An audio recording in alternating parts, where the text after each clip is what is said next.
Sixth grade, middle school. Walking single file towards a newly renovated school building. I was really excited since the school announced that they received truckloads of new books. We walk into the library as a class and stand along the wall waiting for the librarian to give a presentation about how the new library and computer lab would work. A few minutes waiting had gone by, and Marcus, the annoying class clown, started to push and tease me. He wasn't one of the funny class clowns that made jokes or did impressions of the teacher that everybody loved. He was that kid that was always in trouble for taking things too far.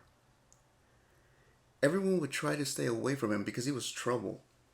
Except he pushed his way into any situation and made it uncomfortable. The one thing Marcus lived for was getting a reaction out of someone. He would push buttons until someone would snap, and then he'd make fun of them, causing them to feel worse until a meltdown happened. While the teacher was talking to the librarian, Marcus kept poking me in the back with his sharp finger. Hey, hey, let me ask you something.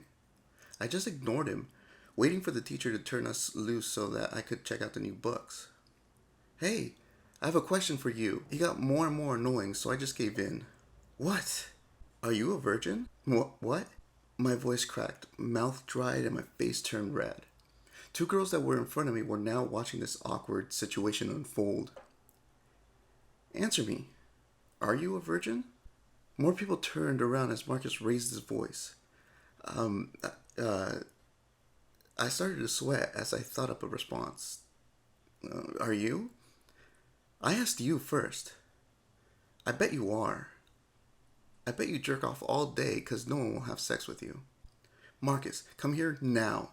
The teacher, who had been busy gabbing with the librarian, took Marcus aside and had him sit facing the wall for the duration of the class. At this point, I was left with an audience just staring at me, and I really just felt like running away.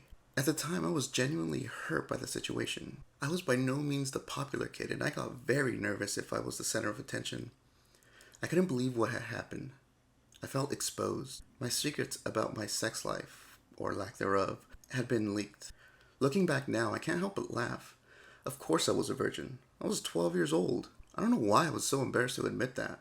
The only kids that were having sex were the punks. But they were also the ones that drank, smoked, and did other drugs. I should have just told them to fuck off and go on my way. As far as masturbating, well, duh. Again, 12 years old. Although I did see it differently back then. Like most kids that were raised religiously, I was taught that having any sexual thoughts or impulses was bad.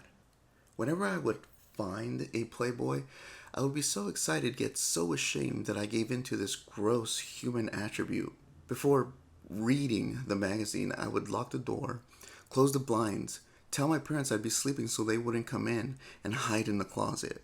It's really messed up that some young boys and girls grow up with the idea that masturbation is a gross act that they should try to refrain from doing. At first glance, it may seem like a disgusting act, but it's fun, and despite the aftermath and the negative stigma in young people, loads of people do it.